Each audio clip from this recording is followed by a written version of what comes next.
2 வருஷம் மிகப்பெரிய உழைப்புக்கு அப்புறம், மிகப்பெரிய எதிர்பார்ப்புக்கு அப்புறம் ரிலீஸ் ஆன படம் தான் விடுதலை பார்ட் 2.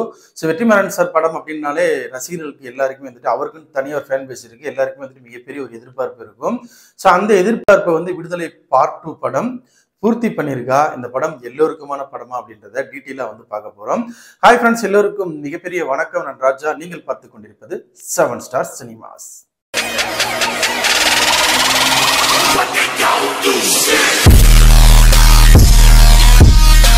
விடுதலை பார்ட் 1 இந்த படம் எல்லாருமே பார்த்திருக்கோம். இது வந்து சூரியோட படம். இது முழுக்க முழுக்க சூரி தான் ஹீரோவா நடிச்சிருப்பாரு.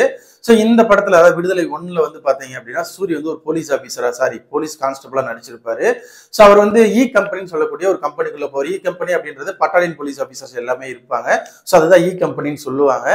அந்த கம்பெனி எதுக்காக இருக்கும் அப்படின்னா வாதியார் அப்படின்னு சொல்லக்கூடிய விஜய் சேதுபதியை பிடிக்கிறதுக்காக தான் அந்த ஒரு ஃபாரஸ்ட் ஏரியால வந்து கேம்ப் போட்டு இருப்பாங்க.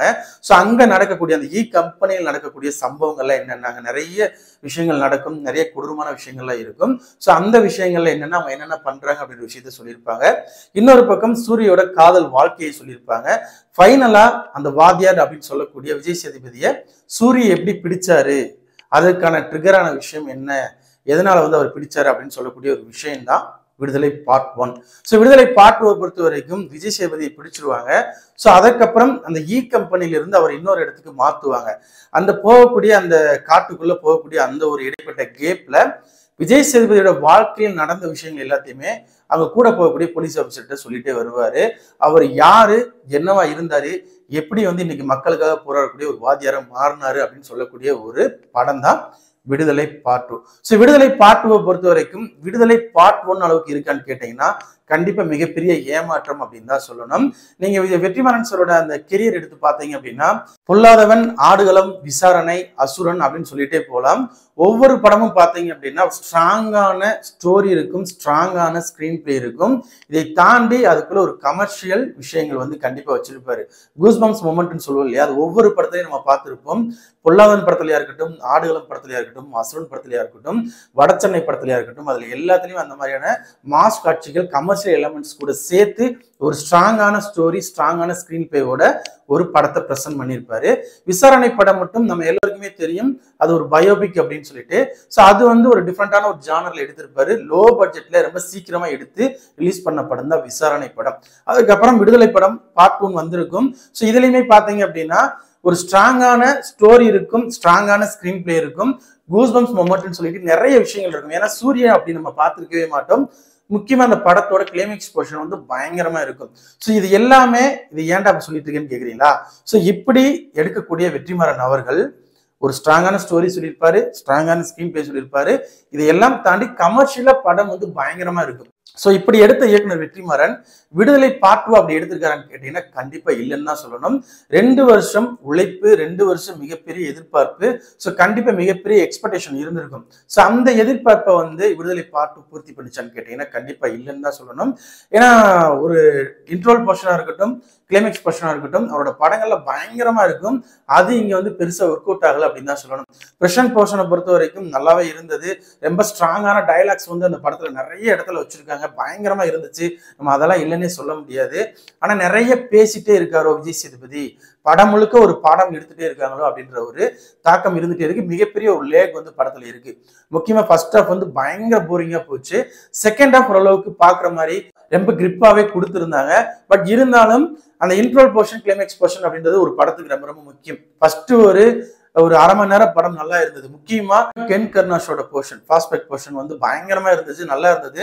அந்த ட்ரீட்மெண்டே பயங்கரமா இருந்துச்சு. அந்த ஃபைட் சீன்ஸா இருக்கட்டும், அவரோட போர்ஷன் எல்லாமே நல்லா இருந்தது. ஃபர்ஸ்ட் ஹாஃப் அன் அவர் பெருசா வந்து நமக்கு வந்து போர் அடிக்கல. படத்துக்குள்ள ஏதோ சொல்ல போறாங்க அப்படின்ற ஒரு எதிர்பார்ப்பை கூட்டிகிட்டே போயிட்டு இருந்துச்சு. போக போக என்ன ஆகி போச்சு அப்படின்னா கம்யூனிஸ்ட் பத்தி நிறைய பேசியிருக்காங்க, சமத்துவத்தை பத்தி நிறைய பேசியிருக்காங்க. இது எல்லாருக்குமே பிடிக்கும். ஆனா வந்து ஓவரா பேசிட்டாங்க, நிறைய பேசிட்டாங்களோ, படம் முழுக்க ஒரு பொலிட்டிக்கல் விஷயத்த பாடம் எடுத்த மாதிரி தான் இருந்தது. செகண்ட் ஹாஃப்லயுமே கிளைமேக்ஸ் போர்ஷன் பாத்தீங்கன்னா பயங்கரமான ஷூட் அவுட் நடந்துட்டு இருக்கும். அதுலயுமே வந்துட்டு விஜய் சேதுபதி நின்று பேசிட்டே தான் இருப்பாரு. இது வந்து பெரிய ஒரு படத்துக்கு மைனஸா மாறிடுச்சு அப்படின்னு சொல்லலாம். ஓவரால் வெற்றிமாறன் படமா அப்படின்ற ஒரு கேள்விக்குறி இருக்கு. நிறைய இடங்கள்ல இது வெற்றிமாறன் படம் தான் அப்படின்னு தோண வச்சாலும் நிறைய இடங்கள்ல அந்த கமர்ஷியல் எலிமெண்ட்ஸ் மிஸ் ஆகும்போது கண்டிப்பா வந்து மிகப்பெரிய ஒரு ஏமாற்றத்தை வந்து இந்த படம் கொடுத்துருச்சு அப்படின்னு தான் என்னை பொறுத்த வரைக்கும் நான் சொல்றது என்னுடைய பாயிண்ட் ஆஃப் தான். இதை தாண்டி பார்த்தீங்க அப்படின்னா படத்துக்கு வந்து மியூசிக் வந்து மிகப்பெரிய பலமா இருக்கணும். பாடல்கள் எல்லாமே நல்லா இருக்கு, இளையராஜா வந்து நல்லா போட்டிருக்காரு. பட் இருந்தாலும் பிஜிஎம்மா பார்க்கும்போது பெருசா ஒர்க் அவுட் ஆகல. எனக்கு வந்து விடுதலை பார்ட் 1லயே அது பெருசா ஒர்க் அவுட் ஆகல. பட் அது கூட ஓரளவுக்கு நல்லா இருந்தது. பட் இருந்தாலும் விடுதலை பார்ட் 2 பொறுத்த வரைக்கும் பிஜிஎம்மும் மிகப்பெரிய ஒரு மைனஸா தான் இருக்கு. ஸோ ஓவரால் படம் வந்து ஸ்டோரியா நல்லா இருந்தாலும் ஸ்கிரீன் பிளேவா நிறைய இடத்துல லேக் ஆகுது. நிறைய டைலாக் பேசிட்டு இருந்தனால நமக்கு வந்து படம் போர் அடிக்குது. இதை தாண்டி டெக்னிக்கல் சைட் பார்த்தீங்க அப்படின்னா கேமரா ஒர்க்கா இருக்கட்டும், எடிட்டிங்கா இருக்கட்டும், எல்லாமே ஆர்ட் ஒர்க்கா இருக்கட்டும், அந்த காட்டுக்குள்ள இவ்வளவு கஷ்டப்பட்டு எடுத்த விதங்களா இருக்கட்டும், லைட்டிங் ஒர்க்கா இருக்கட்டும், எல்லாமே ஸ்ட்ராங்கா இருக்கு. பயங்கரமா இருந்தது.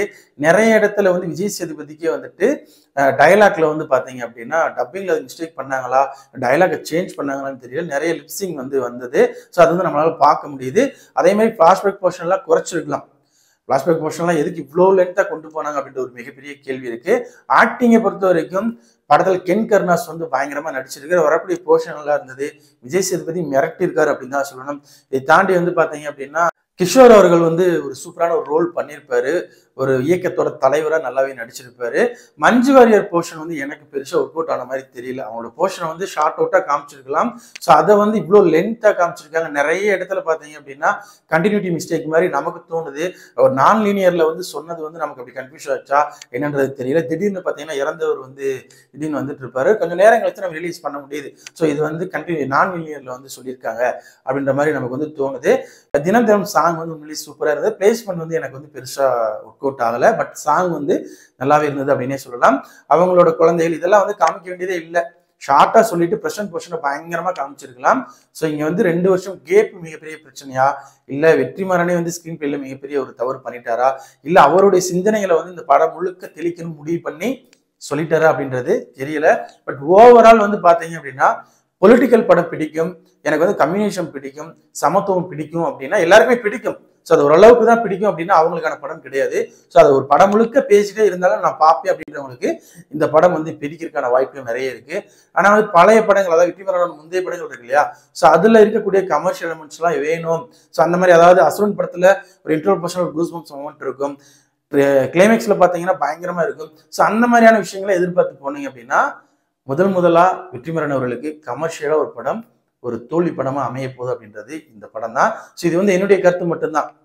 படம் ஒரு பக்கம் பார்க்கும்போது நல்ல படம் தான். ஆனா வந்துட்டு ஒரு படமா என்டர்டெயின்மெண்ட் பண்ணுமான்னு கேட்டீங்கன்னா கண்டிப்பா போர் அடிக்கும். வெற்றிமாறனோட முதல் கமர்ஷியல் தோல்வி அப்படின்னு சொல்லலாம். மற்றபடி படம் தோல்வியா இல்லையா அப்படின்றது மக்கள் தான் முடிவு பண்ணணும். வெயிட் பண்ணி பார்க்கலாம். ஸோ என்னை பொறுத்த வரைக்கும் இந்த படத்துக்கான ரேட்டிங் அப்படின்றது 5 வந்து ஒரு 2.5 கொடுக்கலாம். நம்ம சேனல்ல போடுற வீடியோஸ் பிடிச்சிருந்தால் லைக் பண்ணுங்க, கமெண்ட் பண்ணுங்க, ஷேர் பண்ணுங்க. அப்படியே நம்ம சேனலை கொஞ்சம் சப்ஸ்கிரைப் பண்ணி சப்போர்ட் பண்ணுங்க. அப்போ நம்ம அடுத்தடுத்த வீடியோஸ் போடுறதுக்கு மோட்டிவேஷனாக இருக்கும். Thank you friends.